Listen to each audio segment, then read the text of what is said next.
On today's Newsmakers, a gender battle, the new age, and a Christian college victory. That and more coming up.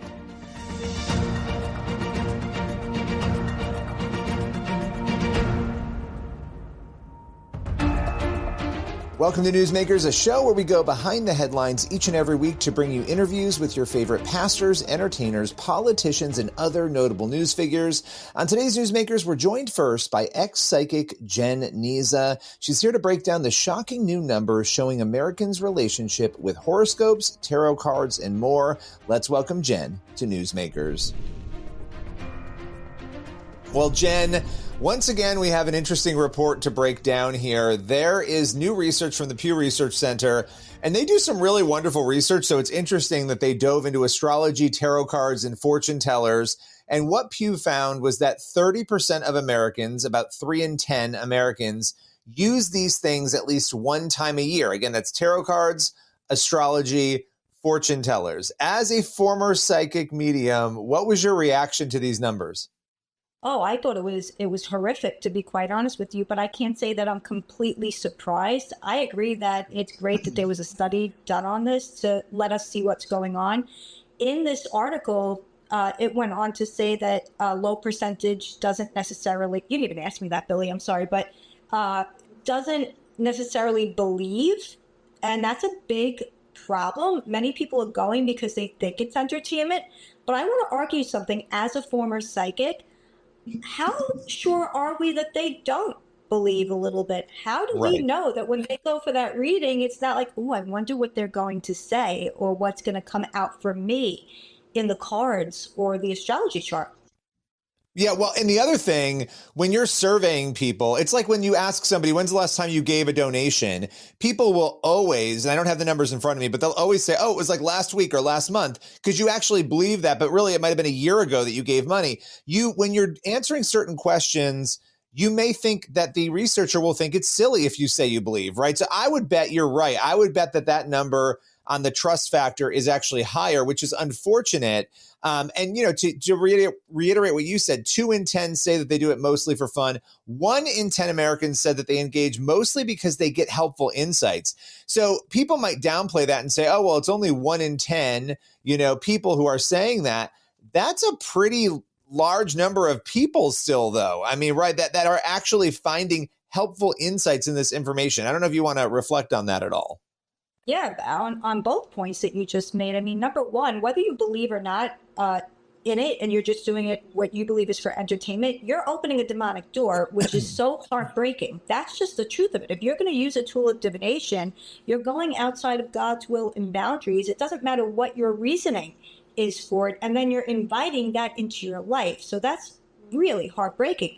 For people that say that they're going to it for insight, for wisdom, hello, I did that myself. I totally understand that. And especially in such a chaotic world that we live in. And I totally get that desire.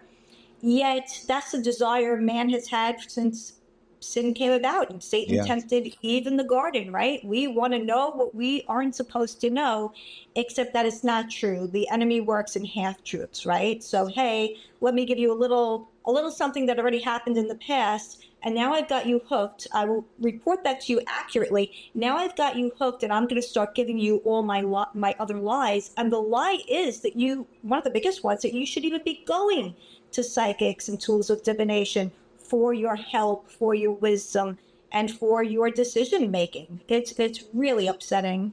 Well, and the thing that people need to understand is you, as a former psychic medium, you were not just a psychic for 3 months, for a year. For the majority of your life, you spent in that world from very young until you were in your late, 30s. I mean, you believed this. You believed it was real. You believed you were helping people. You believed that you were connecting. You were giving them, their fortunes. You believed you were connecting with the dead. Talk a little bit about that, just so people understand, because we can say all day, well, most Americans don't really think there's anything going on here. They're just doing it for fun. But as a practitioner, you actually believed very much so, and you were engaging with the spirit realm, just not the types of spirits you thought. Right, 100%. And I truly had a compassion for helping people. And I believed I had this gift from God. as it was reported to me from the New Age community. And I believe that because that was an explanation for what was going on. Why else was I getting detailed information, not random, detailed information about random people in random places, but then also when I was doing readings on a regular basis. So I was going around anywhere I went. I was followed by this multitude of demons feeding me information and using me as a pawn for the evil one. So that made perfect sense to me. And I really did want to help people. On the flip side of it, as the client, I also was a client many times. I was getting readings for years of my life, Billy. As you know, my first one was at 13. And after that, I too went to divination. Even when I did my own readings, I did automatic writings on myself. I channeled. I went into a meditative trance-like state and I channeled. And it was always to ask a question, to find something out about my life. So I can understand both. But the reality is that this is a very real thing. It's really demonic. And blowing it off as some sort of game or entertainment party fun thing is a very dangerous thing to do. Well, and I think to your point earlier, there's more to it than that. Even if people are doing it for fun at a party, they think that there's some truth in it. There's something, even if they think it's fun, that they want to pull from it, which is why they're engaging in it. And the thing that really showed up in the research, some different groups of people, I'm just going to talk about one right now, young adults, especially young women, they are more likely to look at astrology and horoscopes than most other groups. Why do you think young people, especially young women, are so entrapped in that when you compare them to other age groups and other individuals? You know, I wonder if it really goes back again to the garden, Billy. I mean, it was the woman who was tempted by the serpent and hey, listen, I'm not trying to be sexist or anything here. We also have, we have this, maybe what some people want to call like this intuitive thing, this softer side, something like that, where we're more prone to, and again, I hate to generalize, but you asked the question, to the spiritual realm. We're looking for that. I mean, there's a big thing with the divine feminine too, with goddess worship and so on and so forth. And we have to remember that our culture today is certainly targeting that age range with the female musicians that are all, I am woman, hear me roar. Jen Niza, as always, thank you for your time. God bless you, Billy. Find out more about Jen's new projects and ministries at ifoundchrist.com and xpsychicsaved.com. We'll be right back in just a moment with more Newsmakers.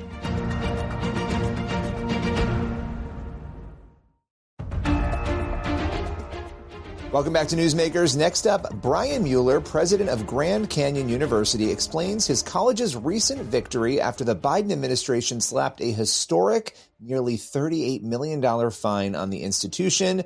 Was it religious persecution or something else? Let's welcome him here to Newsmakers to break it all down. Well, I want to thank you for taking the time to come on with us. It has been a little while since we last chatted, and things have changed. The U.S. Department of Education has dismissed a massive $37.7 million fine against Grand Canyon University. Before we get into that reversal on the part of the U.S. Department of Education, can you help us understand what this fine in the eyes of the government was for? You know, this thing all started 6 years ago when we reverted to our nonprofit status, and it was approved by everybody, including the IRS, who has the authority to do it and the expertise to do it. And so we tried to work with the department because everybody else approved our nonprofit status, which was important for a lot of reasons to the university. But when we couldn't get them to do that, we had to file a complaint. Once we filed a complaint, they started retaliation. And they opened up 5 different investigations that literally has cost us millions of dollars to defend ourselves. And one of the things that they looked at thousands and thousands and thousands of documents and eventually centered on, we think you misled your doctoral students around the time and cost to complete a degree. I said, listen, you can accuse us of a lot of things, but not that. We are a leader in that area, recognized that way throughout higher education, and presented at 7 major conferences around that. And so obviously we're not going to accept that. Not only did they say we misled them, but they fined us $37 million, which was the largest fine in the history of the Department of Education. Obviously, we said that we were not in the mood to negotiate a single penny of that. We wouldn't pay it even $1 because not only is it not true, the opposite is true.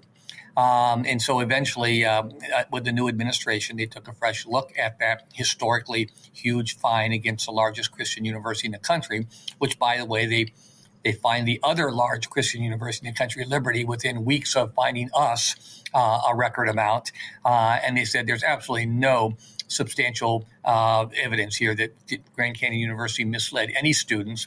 There have been no student complaints. We asked them for the student complaints. They didn't have any. And so they reversed the decision, which was obviously a huge win for us. And we're not surprised by it. We thought that would happen, but we're thankful that happened.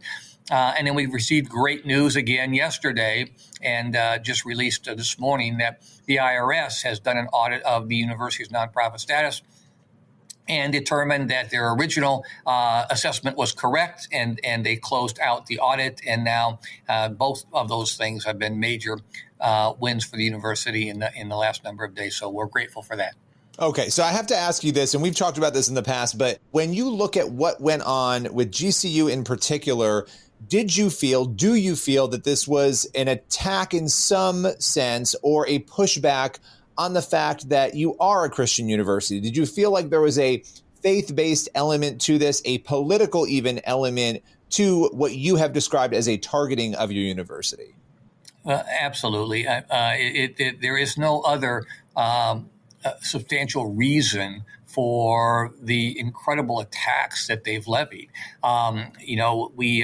We had a bipartisan letter signed within Arizona. So it was written by Andy Biggs, but then it was signed on both sides of the aisle. It was signed by the Democrats, including our 2 U.S. senators, Mark Kelly and Ruben Gallego. It was signed by Republicans. Those people that are close to us and know us and know the contribution that we're making as a Christian university in Arizona, it's very significant. And they asked that our nonprofit status be awarded immediately. We invited the few people in Washington that were causing this to happen, to visit the campus and do their work here at our expense. They can talk to anybody that they want. They can look at any records that they want. And we just haven't been able to engage them in a way that they would view the university with an objective lens, which was very disappointing. And so we were left with no other, because I've been asked 1,000 times, as you might imagine, why is this happening? You've gone from near bankruptcy 16 years ago to now being the largest private university in the country.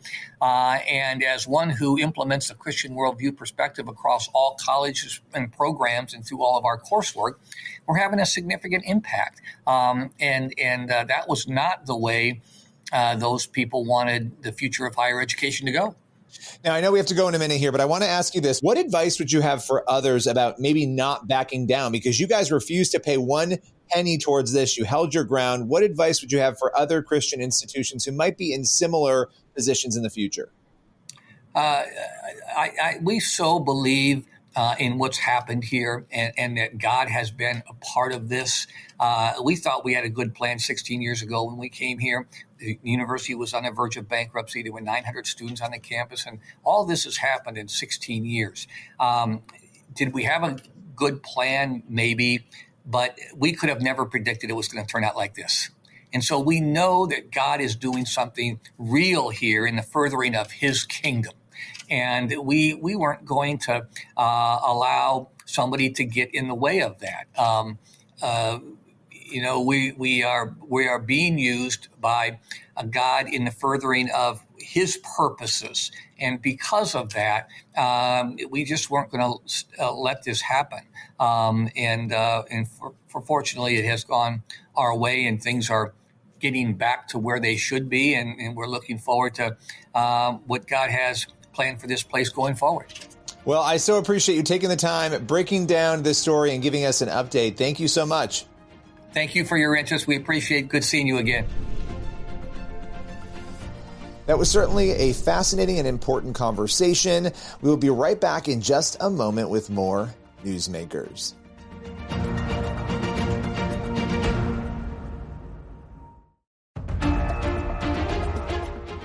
Welcome back to Newsmakers on the CBN News Channel. For our final segment, we are sitting down with Ryan Tucker. He's an attorney with Alliance Defending Freedom, and he's here to talk about a Christian summer camp in a lawsuit. The camp is suing the state of Colorado over a gender policy. It's an effort that the camp says will protect its religious liberty. Let's welcome Ryan to break it all down here on Newsmakers. Well, I appreciate you, as always, joining me to break down this story. This time we have a Christian summer camp in Colorado, and that camp is suing over this gender policy. Can you explain to us what is going on here? Sure. Hydra Haji, it's a Christian summer camp in Colorado. It's kind of an interesting name. It really is short for I'd rather have Jesus. It's an old hymn. But they serve about 3,000 campers each summer. It's a Christ-centered camp, but they welcome children of all faiths and backgrounds to camp each and every summer. But it does require campers and their parents to abide by the camp's Christian policies. The problem is the state has created these new regulations that attempt to force the camp to disregard its own faith and mission to be able to continue operating there in Colorado.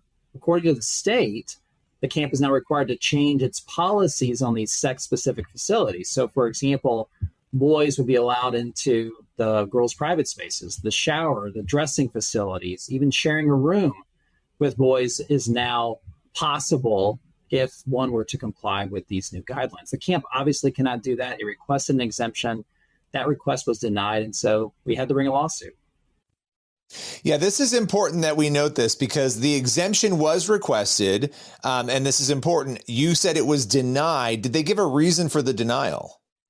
Well, the only thing the state pointed to was state law, and then they also told the camp director to go talk to a lawyer. So that's exactly what he did. So they didn't give much of a reason other than to say, our hands are tied by state law, and, you're welcome to go talk to a lawyer, and a federal lawsuit ensued. So it's interesting because I know in a statement to CBS News, what the government essentially said was, and I'll read it here, the department will continue working in partnership with faith-based providers and camps within the confines of the law to ensure maximum participation. That obviously caught my eye because the confines of the law, that just goes back to this is what the law essentially says. And so we would have to follow that. I mean, break that down for me. Do I have that correct? Yeah, no, you've got it right. It's sort of a circular reasoning. In Colorado, they've attempted in several different spaces to inject this gender ideology into different parts of life. So, for example, we represent Darren Patterson Christian Academy. It's a K through 12 school, and they have like a pre-K program.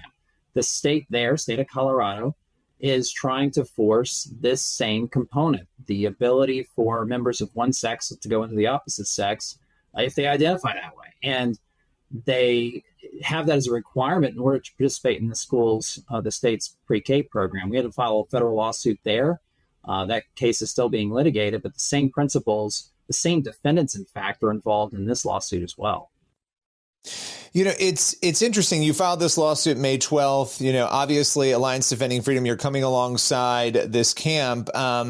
What is the lawsuit seeking? I think we have a good understanding of that probably, but I want to just have you reiterate that. What are you seeking in the lawsuit? What are you hoping to see happen here?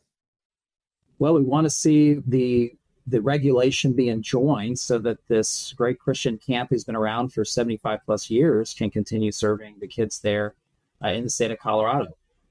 It's not going to comply with these new gender ideology requirements, and so therefore we need to seek relief from the court. It's interesting when you look at a situation like this because you have a camp with a ton of children coming into it who have families. The vast majority of these people are going to be Christians, or they're going to be interested in Christian ideals, and they're going to have an issue with allowing, let's say, a biological boy in a girls' locker room or changing room or bedroom. Why again and again and again do we find ourselves you've looked at a lot of these cases, you've dealt with a lot of them, in a situation where this continues to happen, where a small group of people's interests seem to sort of trump the larger group, and particularly in this case when it's a Christian camp looking to live out its Christian ideals? Yeah, it's commonsensical, right? I mean, religious camps have the right to be religious. Colorado can't force a private religious organization to adopt its extreme policies on gender and sexuality, but yet that's exactly what is being attempted here. I don't know who was behind the change in the language, but there were certainly enough to force it through and to actually have a change to these regs. Our camp director, while this was going through the rulemaking process, actually attended hearings and voiced objections to these changes, to the inclusion of this language, pointed out this problem, and again was told, well, state law, requires that we do this, and basically tough luck. And so it's unfortunate, but we've seen it in the state in more than one situation. Yeah, it's really sort of troubling watching how some of this is unfolded based on what you know about Colorado. And I know this is always dangerous to ask, but and what you know about how the courts have responded to this, what do you think? How do you think this will be settled? Do you think you will have a victory on your side?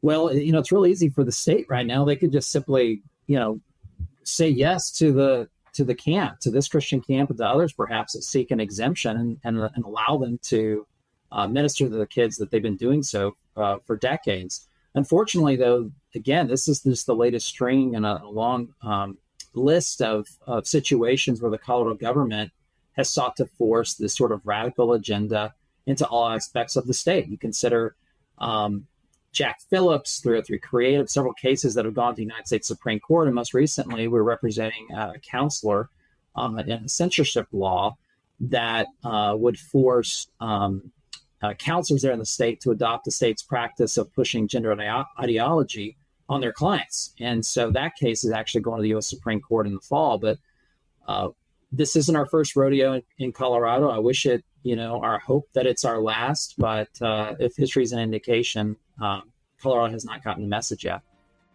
Well, I so appreciate you taking the time and breaking this all down for us today. I'm sure we will see you again very, very soon. Thank you for having me. Appreciate it. We'll continue to cover this story as it unfolds, and we will be right back in just a moment with more of the show.